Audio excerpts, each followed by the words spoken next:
Hello friend, আজকে বানাবো পনকা শাকের চচ্চড়ি। তাই পনকা শাক কেটে নিয়েছি, এদিকে আলু, বেগুন, কুমড়ো এবং মূলো কেটে নিয়েছি এবং বড়িও নিয়ে নিয়েছি।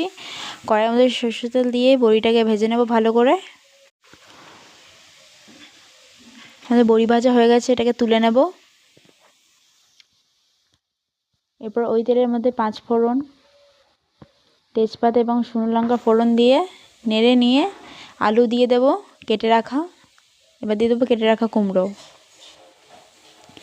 ওইটা ভালো করে নেড়ে চেড়ে নেব। এরপরে কেটে রাখা বেগুনগুলোকেও দিয়ে দিলাম। তারপরে আবার নেড়ে নেব। তারপরে স্বাদ মতো লবণ দিয়ে নেড়ে চেড়ে নেব ভালো করে।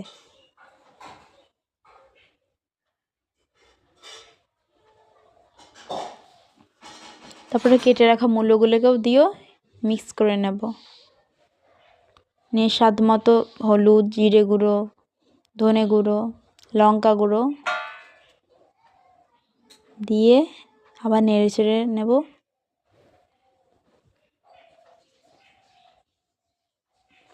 এরপরে কেটে রাখা শাকগুলোকে দিয়ে দেব। নিয়ে শাকের সাথে সবজিগুলোকে ভালো করে মিশিয়ে নেব।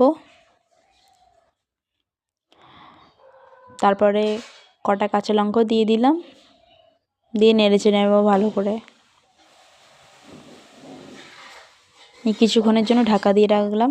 কিছুক্ষণ পর ঢাকাটা খুলে আবার নেড়ে নেব ভালো করে।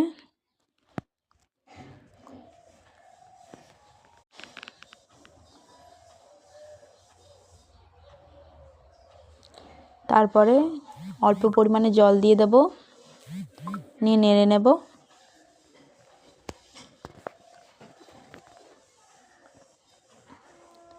এরপর এটাকে ঢাকা দিয়ে দিলাম।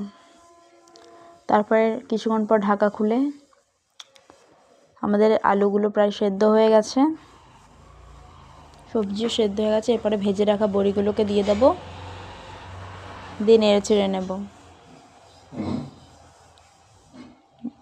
ভেজে রাখা বড়িগুলো হালকা করে ভেঙে নিলাম কড়াইয়ের মধ্যেই।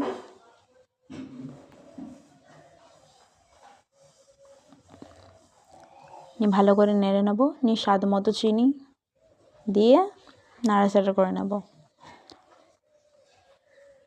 নিয়ে একটা বাটির মধ্যে ঢেলে নিয়ে ভেজে রাখা বড়িগুলোকে হাতে করে কুড়িয়ে নিয়ে উপর থেকে ছড়িয়ে দেব। তো আমাদের পনকা শাকের চচ্চড়ি রেডি। তো আজকের মতো এখানেই, টাটা।